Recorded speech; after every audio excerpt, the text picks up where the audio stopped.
Andréia Martins em mais um vídeo aqui para você.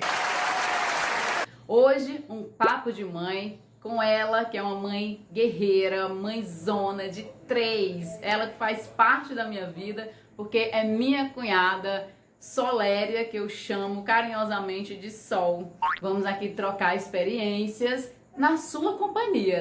No final do vídeo, música, é claro.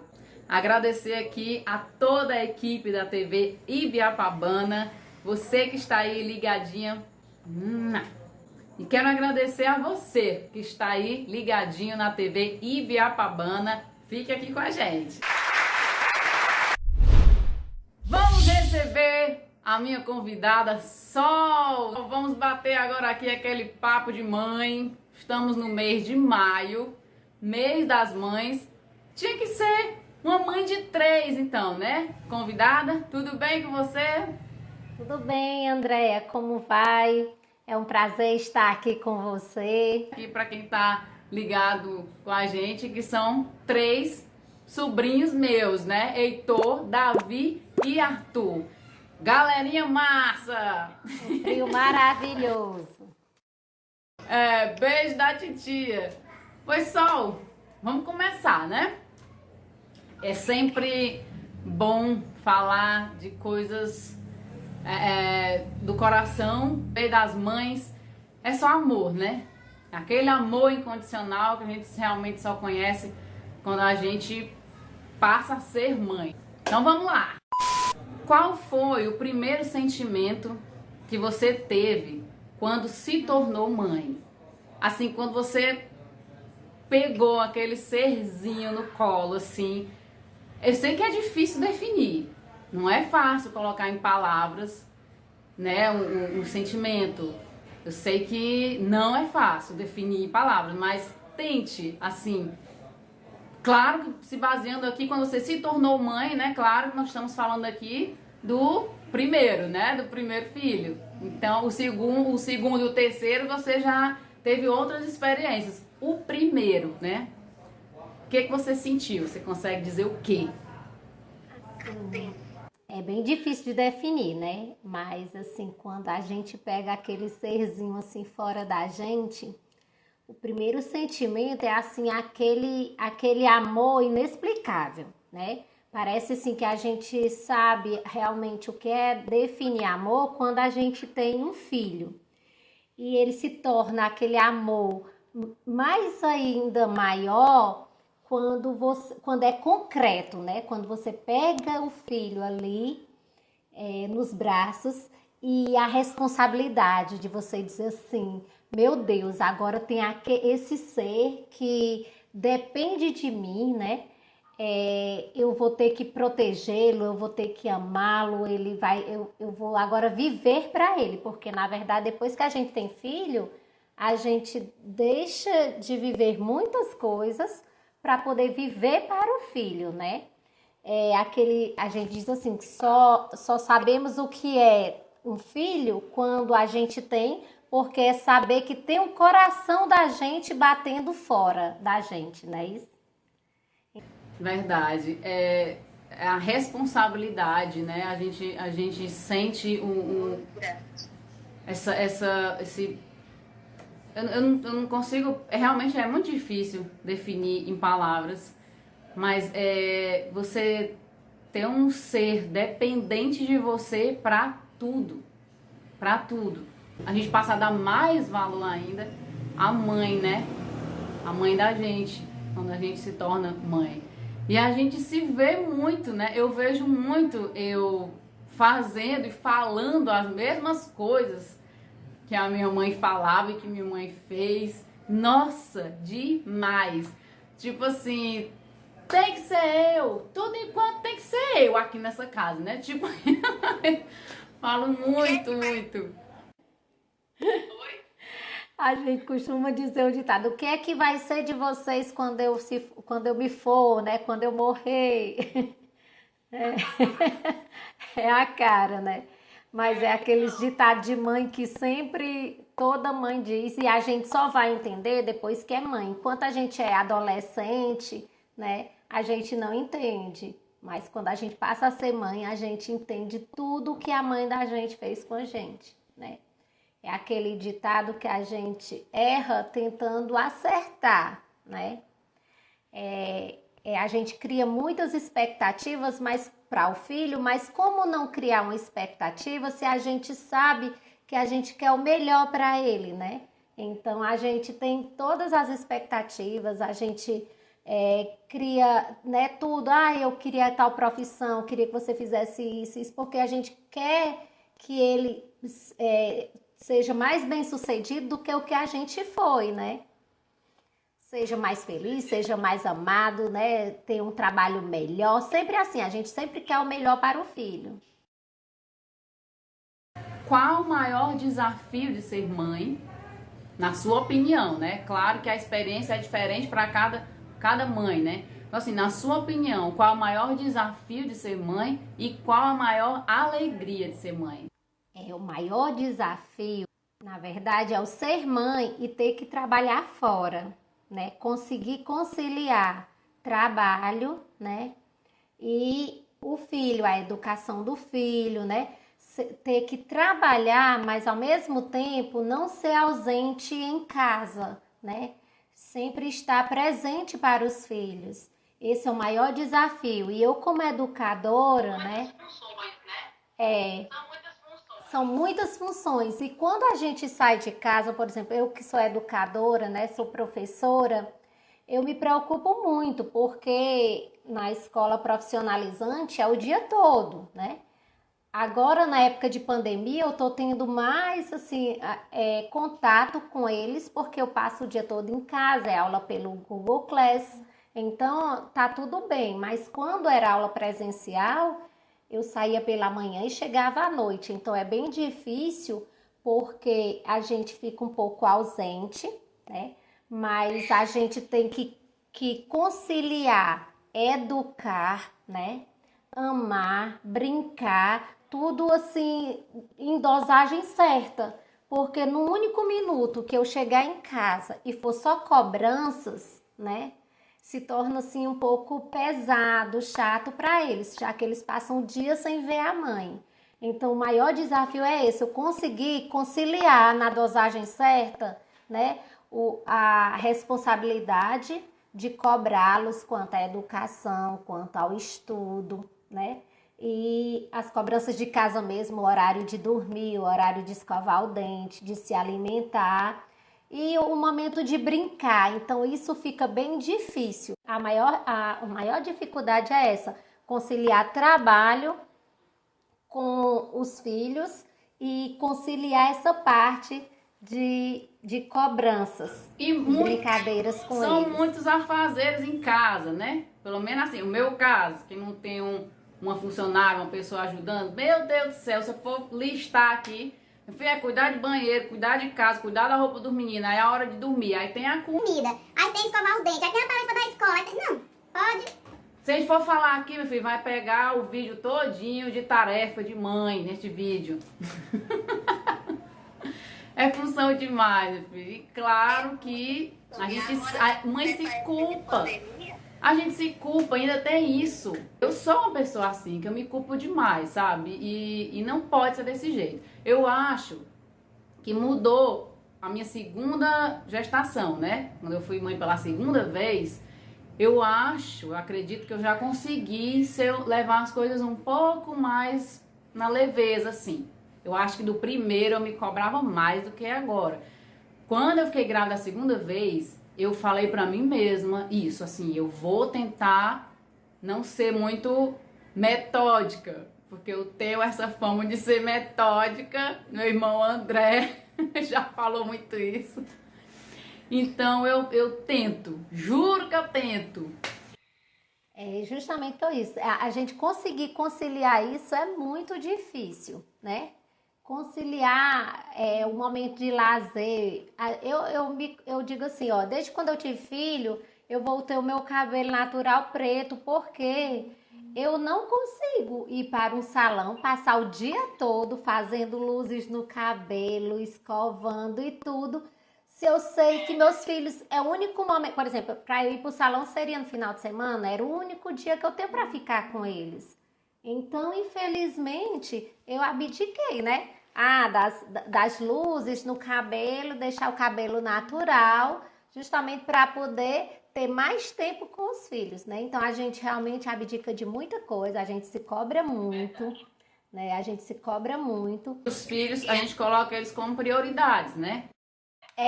Sempre em primeiro lugar os filhos, né? Sempre em primeiro lugar os filhos. Até o trabalho já é uma consequência, que você trabalha porque você quer o melhor para o seu filho. Então, justamente eu continuo na educação porque eu quero dar o melhor para os meus filhos. Então, continua também sendo em primeiro lugar eles, não é nem o trabalho, sempre eles em primeiro lugar. E aí, Andréia, tu falando sobre a gente cobrar, né, dos filhos muito. Arthur hoje, essa semana, me pergunta assim, mamãe, pra que existe tantas regras no mundo, né?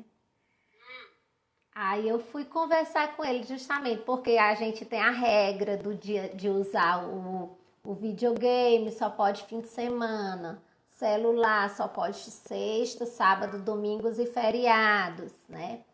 Aí, Tem que aprender, aí de manhã tem que estudar, e de manhã assistir os vídeos da escola, à tarde fazer tarefa.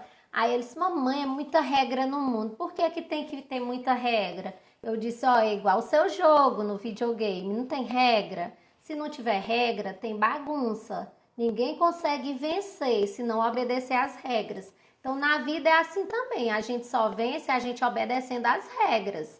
Então, no nosso dia a dia, a gente tem que ter as regrinhas igual no jogo que você joga no videogame, que é para poder a gente chegar vitorioso, chegar até o final. Aí lá, assim, aí o outro diz, pois esse mundo é muito injusto. É muito injusto, são 6 dias para estudar, e só 5 dias para estudar, e só 2 dias para se divertir.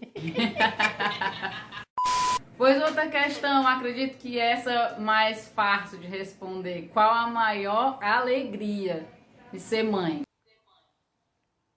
Ai, a maior alegria de ser mãe é ver o sorriso de um filho, ver o filho feliz, né? O abraço de um filho, meu Deus, isso é muito compensador, né? A gente chegar em casa, eu chegar exausta do trabalho, quando assim, chegava em casa, que abria o portão, que eles corriam para me abraçar, mamãe, meu Deus, é uma felicidade enorme, sabe? E ver o filho feliz, né? É muito bom. Às vezes, uma simples coisinha que você faz, ele diz assim, quando eles vão dormir, mamãe, hoje foi o melhor dia da minha vida, né? Um dia que a gente toma banho de piscina, um dia que a gente faz um piquenique em casa mesmo, que eu coloco, né, uma toalha no chão e faço um piquenique. Vamos fazer piquenique. Aí faço o piquenique com eles e tudo. Aí quando eles vão dormir à noite, eles dizem, mamãe, aí me abraça e diz, hoje foi o melhor dia da minha vida. Ah, isso é a maior alegria para uma mãe, você ouvir isso, né? Que o filho tá feliz.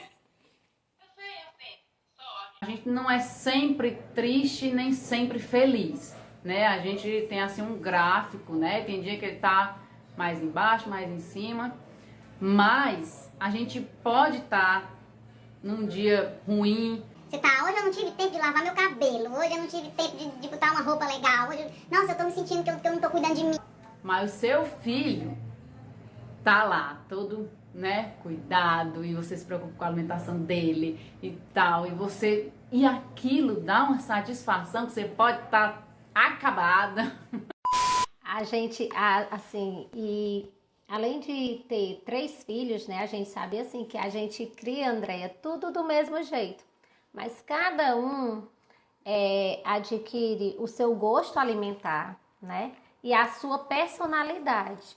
E aí a gente tem que saber lidar com os 3, né, do jeito dos 3. Então, até a alimentação, eu costumo muito que o André reclama, porque ele diz que sou eu que coloco no mau costume.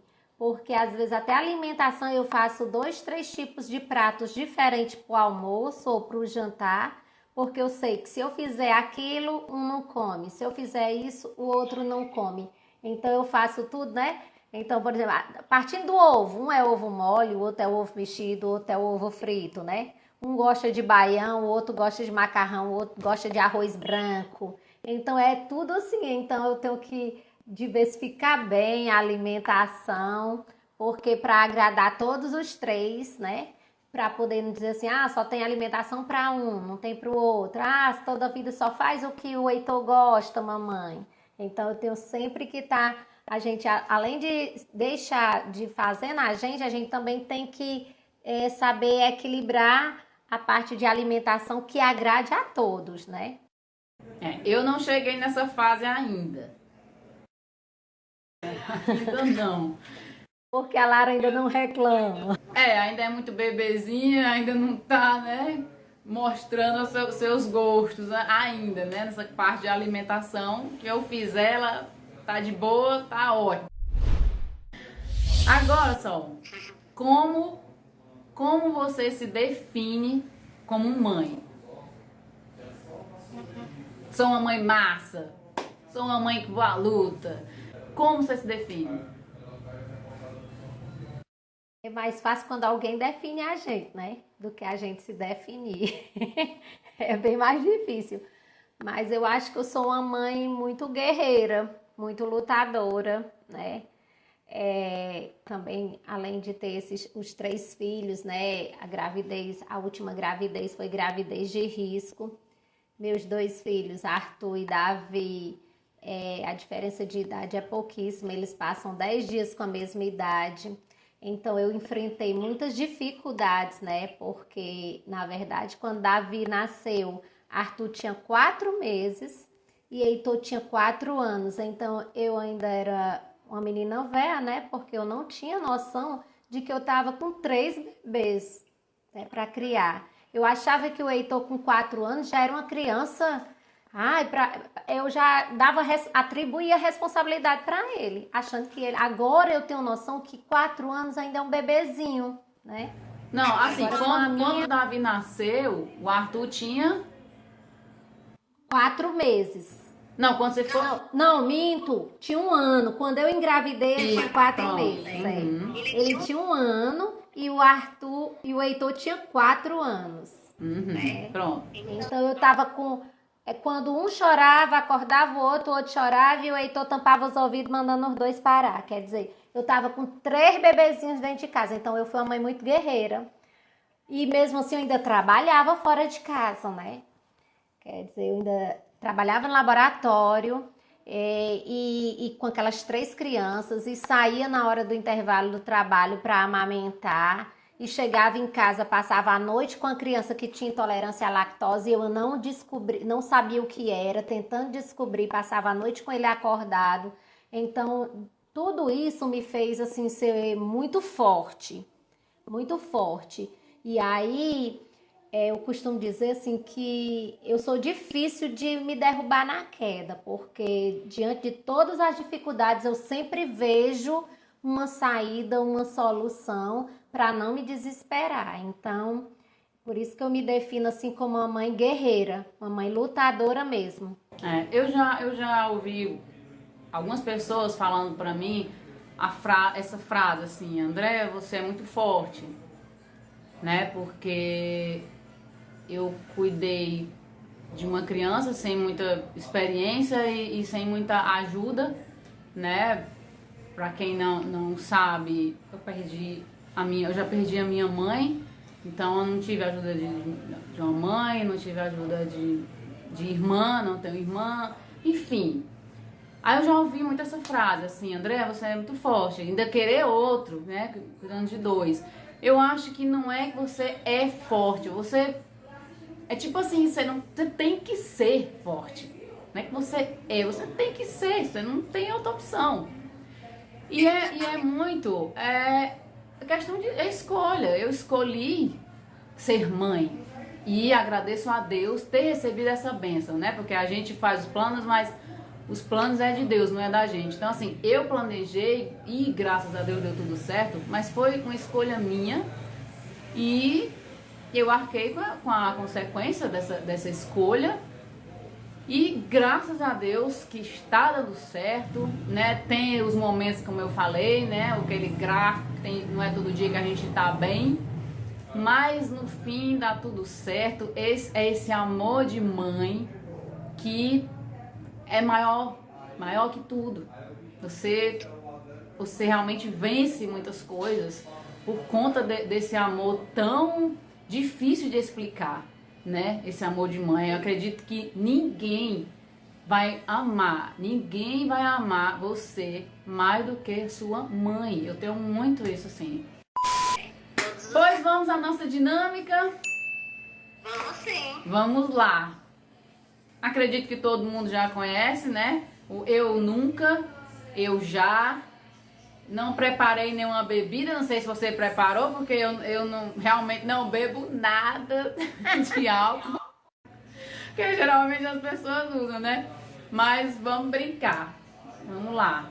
Se você quiser, eu arranjo ali um copo de leite.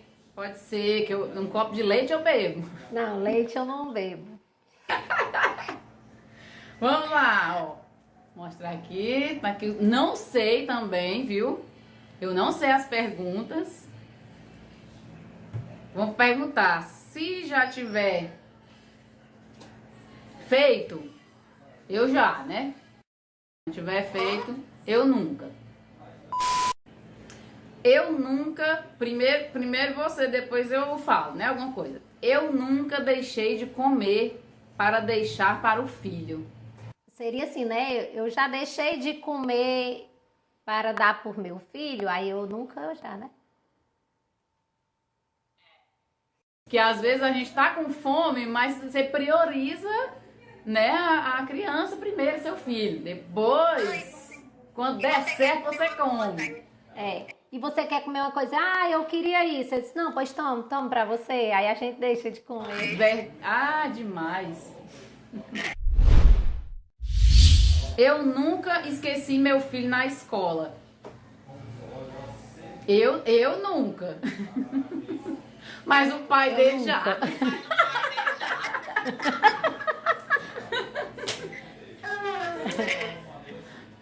Eu só chego atrasada para pegá-los, porque eu saía da escola 11h20, eles terminavam a aula 11, então eu chegava com 20 minutos de atraso. Aí eles diziam, mamãe, a gente tava sozinha aqui na escola. Mas eu não esquecia, só chegava atrasada. Lá. Eu nunca prometi dar um brinquedo que eu não poderia dar. Eu nunca prometi, não. Já prometeu? Prometi não dar? Já. Nunca prometi dar um brinquedo que eu não poderia dar. Nunca. Eu já prometi que não poderia dar. Tipo. Vou falar de novo. Eu nunca prometi dar um brinquedo que eu não poderia dar. Eu nunca prometi, não. Eu já. Já? O que você... Já, o Heitor era pequeno. O Heitor era pequeno, ele até lembra disso, né? O Heitor fala muito disso. Ele assistindo Discovery Kids, aí aparecia um monte de brinquedo, aí ele, mamãe, tu compra, mamãe, tu compra. E eu fazendo alguma coisa, dizia, compro. Aí ele se calava, vai com um pouco, mamãe, tu compra, mamãe, tu compra. Eu dizia, compro. Eu nunca deixei meu filho chorando para aprender a dormir.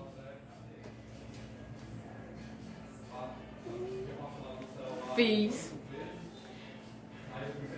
mas assim, foi o seguinte, eu fiz isso, uma teoria que eu vi na internet, porque o meu primeiro filho tinha dificuldade, né, para dormir, e eu comecei a estudar e pesquisar e ver vídeos e vi, né, essa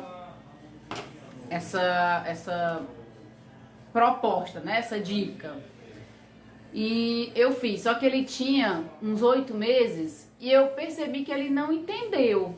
Eu fazia toda a rotina, o banho, o leite, a hora de dormir, dava aquele boa noite, botava lá no berço, mas ele não entendeu. Eu percebi que ele não entendeu e eu parei com isso, dei um tempo. Quando ele estava com mais de um ano e pouquinho, eu comecei a fazer de novo, né? Fui tentar de novo e deu certo. Eu acho que no terceiro dia, e ele não chorava muito tempo não, chorava um pouquinho e se ajeitava e dormia. Acho que no terceiro dia ele nem chorava mais, ele já entendia que eu botava ele ali no berço e era o momento dele dormir. Fiz, mas não é toda mãe que tem coragem de fazer isso. Eu não julgo mãe nenhuma, jamais assim. Eu já sou eu assim, sou uma mãe bem mais rígida, né? Acho que é assim que eu me vejo, né? Mas eu vejo isso uma forma de tentá-los deixar eles serem independentes, porque eu li muitos livros, né, onde falava que você dormir com o filho torna o adulto inseguro, porque ele acha que você está sempre ali para proteger, ele está ali sempre do seu lado, então ele se torna um adulto inseguro, porque ele é uma criança muito protegida. Então, devido a eu ler muitos livros, né, falando sobre isso, eu sempre dizia, quando eu tiver um filho, ele vai dormir no quarto dele. E assim eu fiz, né? O Heitor, ele dormia sozinho no quarto dele desde quando nasceu. Na hora que chorava para mamar, o pai ia lá, pegava, trazia. Eu amamentava, porque eu estava operada, né? Era cesariana. Eu amamentava, o pai estava para arrotar e levava de volta para o berço. E assim foi. Só que quando ele foi tomando consciência de que ele ficava só, quando ele foi ficando maiorzinho, ele começou a fazer isso. Ele se levantava do berço, ficava em pé e começava a chorar, né? Começava a chorar. Aí ele chorava e olhava para ver se vinha alguém. Aí parava e olhava, quer dizer, aí ele chorava de novo, parava e olhava, quer dizer, era um choro, justamente como eu vi a Supernanny dizer, que era intencional. É justamente para ver aonde vai o limite da mãe ou do pai. Se aceita, se cede àquele choro. Então eu me escondia de trás da cômoda e começava a chorar, porque ele estava chorando. Mas eu esperava até ele, aí ele se sentava, cansava, se sentava, aí adormecia. E aí assim foi. Mas foram também assim umas 3 vezes que ele fez isso. Aí ele viu que eu não cedia, aí ele começou. Já para os outros 2 foi mais fácil, porque tinha a companhia dos outros irmãos dentro do quarto. Então não teve problema, né? E aí até hoje, Heitor dorme sozinho no quarto dele tranquilo, não tem medo de jeito nenhum. O Cristiano, mais velho, ele já tem 4 anos, ele dorme sim sozinho no quarto dele, mas a gente dorme com ele. Assim, depois que ele dorme, a gente sai do quarto. Mas ele tem aquela companhia da gente até ele pegar no sono, entendeu? Aí eu acho assim, cada mãe, cada pai... Existe aquela receita de bolo. Cada um tem o seu jeito. Eu acho que a gente não deve julgar jamais. Cada um sabe a necessidade do seu filho, sabe? É só respeitar. Respeitar a forma de cada um. Eu sei que todos estão fazendo para o bem, né? Como a gente disse, se a gente errar, é tentando acertar, né? Com certeza. Agora a Lara, que já tá com 1 ano e 5 meses, ela começou a entender esse método aí que eu comecei a fazer com ela, aí depois ela não quis mais. E eu, sabe uma coisa? Vai dormir comigo mesmo. E aí acabou. Foi aquela ideia lá do levar as coisas com mais leveza. Ela não quis mais essa de ficar adormecendo no berço. Então eu fico com ela e quando ela dorme eu coloco no berço. Aí ela fica de boa no berço. Mas não faço, não deixa de jeito nenhum chorando, sabe? Ela não entendeu, ela não quer dessa forma. Então, deu certo dessa outra forma. Eu boto ela pra dormir, depois que ela dorme, ela vai pro berço. Aí ela dorme a noite toda, de boa, pronto. Deu certo dessa forma. Com ele, deu certo. Com ela, não deu. Então, bola pra frente. Com o Heitor, a gente deixava ele dormir só, mas eu vou deixar claro que a gente deixava uma babá eletrônica, né? Que a gente via todos os movimentos e escutava, né, barulho dele e tudo, porque qualquer momento... Mas é aquela ditado, quando a gente é mãe, a gente nunca tem o sono pesado, né? A gente parece que tem assim um umbiguinho ligado no umbigo do filho. Se ele se mexe, a gente tá atento, né? Então, como o quarto era um de frente pro outro, se ele se mexia alguma coisa, né? Ou eu ou o pai corria lá e olhava. Então, sempre foi muito, assim, fácil. Mas eles sempre foram muito decididos, assim, nunca... a festa para dormir comigo é só quando o pai tá de plantão. Quando o pai tá de plantão, aí eles disputam, né? Para dormir comigo. Eu nunca dormi com um bebê entre eu e meu marido, mesmo sabendo de todo o histórico de sufocamento de bebês e tal. Polêmico. Já, mas assim, foi, sei lá, uma ou duas vezes talvez que aconteceu, quando era muito bebezinho, mas eu não conseguia dormir. Justamente por saber, por ter ouvido falar, né, dessa questão, né, de infelizmente algumas crianças terem acontecido isso, né, e então eu não conseguia dormir. Então assim, eu tinha que procurar outros métodos e fazer com que o bebê aprendesse a dormir no berço, porque eu não conseguia dormir, eu tinha que descansar. Eu não conseguia dormir com o bebê na cama entre eu e meu marido. Não tem quem relaxe, né? Mesmo a gente quando tá amamentando, que coloca ali entre o marido, né, e a gente pode até tirar um cochilinho, mas é aquele coisinha bem rapidinha que você já... Eu nunca amamentei só para que meu filho parasse de chorar.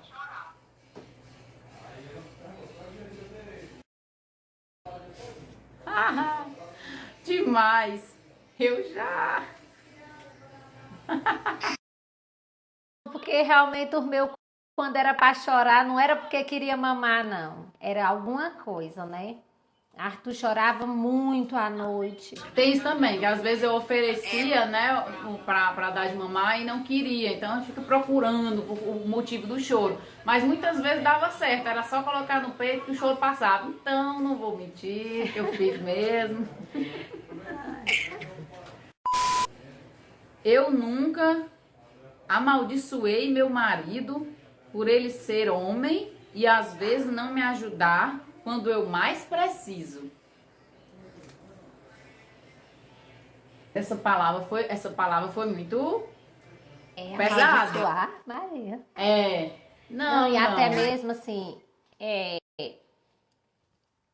eu nunca amaldiçoei e nem ia amaldiçoar, e nem porque ele não me ajuda, porque o pai, o André, eu costumo dizer que ele não é só um marido, ele é um pai mesmo, né?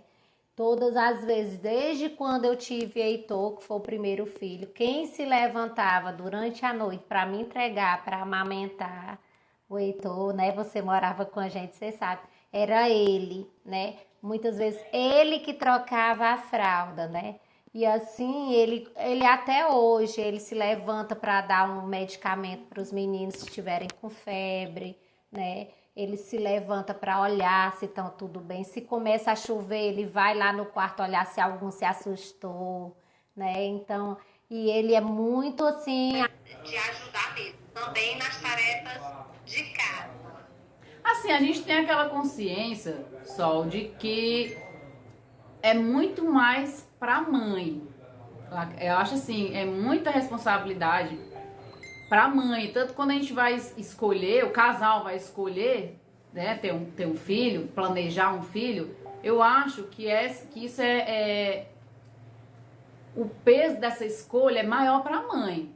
Eu tenho muito isso comigo, assim, até por a questão de amamentação, a questão do parto, a criança vai ser gerada ali dentro de você, então eu acho assim, é muito mais pesado, posso dizer assim, se é que eu posso, né, se essa palavra pode ser a certa, não sei, mais pesado para a mãe do que para o pai, né? Tem muita gente que fala assim,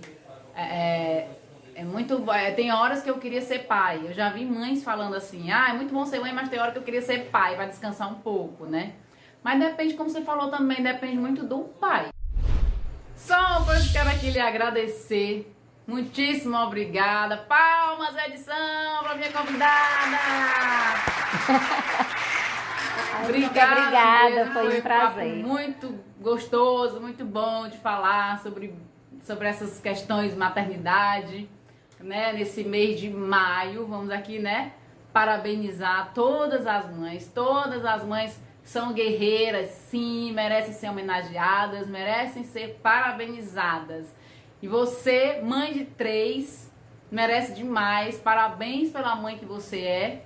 Eu pego muitas dicas com você, né? Eu me espelho também, né? Vejo muito você como um exemplo de mãe. Então, muitíssimo obrigada por sua participação. Pois muito obrigada, Andréia. Obrigada pelo convite. Parabéns também a você, né? Que é essa brilhante mãe, né? E mãe de um casalzinho maravilhoso, né? Meus sobrinhos. E que eu desejo toda a felicidade do mundo. E que você é uma mãe também, uma mãe exemplar, tá? Beijo. Beijo, beijo a todos.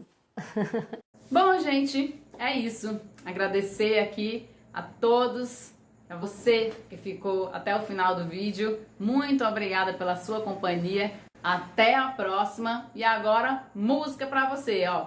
Beijo.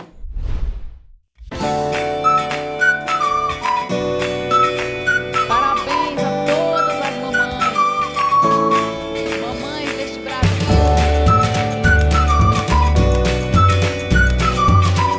Toda a galera aí que tá acompanhando, a Felipe e a Fabana. Muitíssimo obrigada. Quem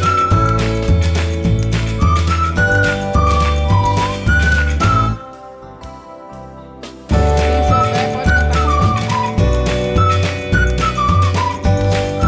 O que há dentro do meu coração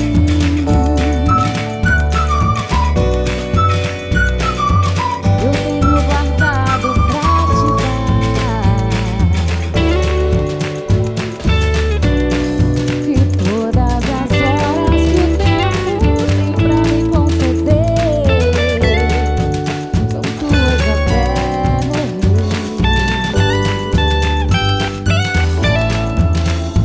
E a tua história eu não sei, mas me diga só o que for bom. Um amor tão puro que ainda nem sabe a força que tem. Teu demais ninguém. Te adoro em tudo, tudo, tudo. Quero mais que tudo, tudo, tudo. Te amar feliz, viver uma grande história. Te adoro em tudo, tudo, tudo. Quero mais que tudo, tudo, tudo. Te amar feliz, viver uma grande história. Valeu, beijo.